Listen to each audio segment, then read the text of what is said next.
Hello students, welcome to Narayan PU College online classes. So we are discussing about the SN2 mechanism of the nucleophilic substitution reactions. So till we have discussed up to the reactivity of the alkyl halides in the SN2 reaction. You know that reactivity of the alkyl halides in the SN2 reaction is methyl chloride and then primary, secondary and tertiary. Tertiary almost will not involved in the tertiary alkyl halides, will not give the SN2, will not follow the SN2 mechanism, means it will not participate in the SN2 reactions. Okay. And next one is nucleophile. Also we have discussed strong nucleophiles are powerful and means favors the SN2 reaction. Next one is solvents here. Polar aprotic solvents favors the SN2 reaction. Clear? We have two types of solvents. One is polar protic solvents and another one is polar aprotic solvents. Okay. So first one is here polar protic solvents. Polar protic solvents. And like means protic solvents means the solvents which produces the proton. That type of solvents we will call as a polar protic solvents. And means the hydrogen should be added to the highly electronegative atom like oxygen, nitrogen, clear? And those type of solvents. Suppose like water. Water, in this one H added to the highly electronegative atom. And if you take the methanol, ethanol, all these are polar protic solvent. Here also hydrogen is added to and oxygen and like ammonia, etc. And these are polar protic solvents. Second one is polar aprotic solvents. Means in this one these solvents will not give the proton in the solution. Means that these polar aprotic solvent proton will not be attached to the highly electronegative atom. So what are the example? Means acetone, CH3CO, CH3 acetone, DMSO, dimethyl sulfoxide, we will call DMSO, and DMF, dimethyl formamide, NN dimethyl formamide, we will call this is DMF, like so many. So these are some important polar aprotic solvents. Clear?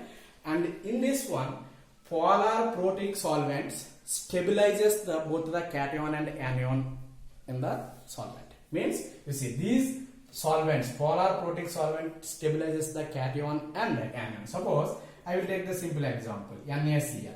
NaCl I added into the water. Water is the solvent I have taken, NaCl, and that water stabilizes both the Na plus and Cl minus. How? You know that Na plus in the water means which molecule will be there? Water molecule H2O, and here H2O, and here also H2O molecule. In this one oxygen acquires the positive charge and hydrogen acquires the positive charge. Oxygen acquires the which charge here? Negative.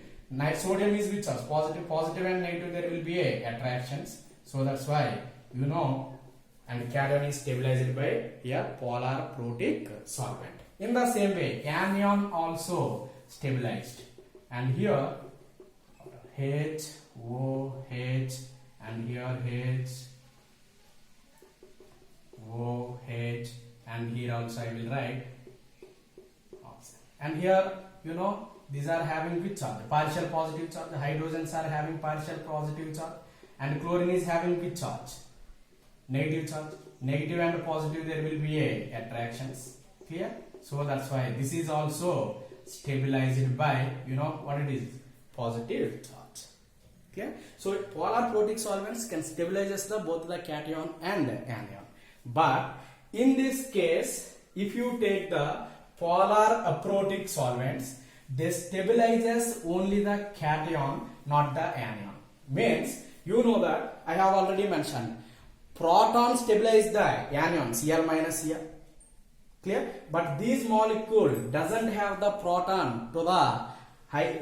In this one does not have the proton. Proton means what it is? It should be hydrogen should be attached to highly electronegative atom.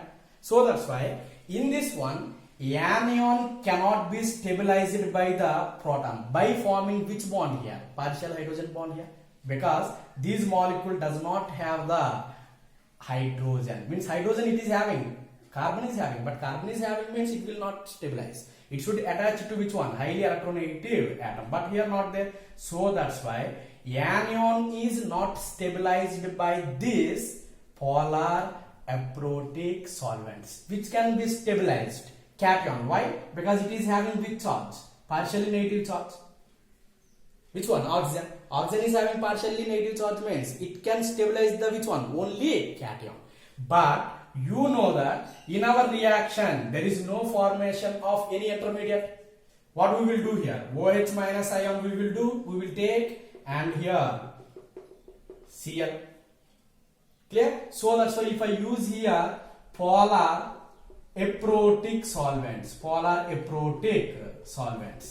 clear? Then what will happen? You know, this OH minus ion cannot be stabilized by this polar aprotic solvent. So that's why around this there will be no solvent. So that's why it will be easily attacked on the carbon. So that's why polar aprotic solvents are favorable for SN2 reaction. Clear? So this is the simple concept. And the next one is leaving group. Last one is here leaving group. So good leaving group and favors SN2 reaction. Clear?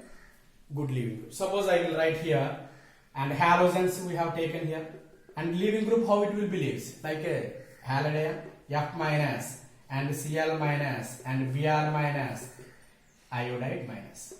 I have taken here 4. So which one is good nucleophile, good leaving group you have to discuss. Which one is the good leaving group? Previous in the first year we have studied Bronsted conjugated acid base theory. Clear? If I write here conjugated acid for this one, HF, HCl, HBr and HI. Clear? You know that what is the acidic order of these compounds? HI is more acidic than the HF. Why? Because this HI bond, you know, this bond is very very weak. Easily it breaks and gives the H plus ion easily. So that's why which gives the H plus ion easily, that is the acid. So which gives the H plus ions very easily, that is a strong acid. All can give the H plus ions here, but which can give the H plus ions very fast, that is a strong acid. Which can give here H plus easily HI. Why? This bond can easily break. So that's why HI is the strongest acid.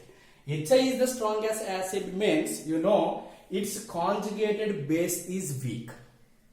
Clear? And here remember weak bases are good leaving groups. Good leaving groups. Clear? You know acidic order, this one. HI is powerful means strong acid. Its conjugated base is a weak base. Means this is the basic order. Means basic order bases. Which one is the weak base here? Weak base is I minus. So that's why weak bases are good leaving groups. Yeah. So this is about the what it is here about the leaving groups. Yeah. Next one. I will write here energy profile diagram. Energy diagram. For which one here? SN2 reaction. If I take and here energy, clear, and this is reaction coordinates. Clear?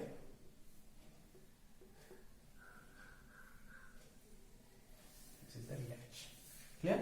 Here reactants. What are the reactants here? Rx and here reactants Rx and OH minus ions. Here what it is here? Transition state. And here, you know, this bond will break and this bond will form OH minus ion. I already mentioned this is the transition state. Highest state of high maximum energy is called as a transition state. And here what you will get? You will get the ROH plus X minus. Clear? And this is the energy profile diagram for this reaction. Means how many steps are there, those many peaks will come in the energy profile diagram. It is a single step reaction, so single peak. Clear? So this is about the SN2 reaction. This is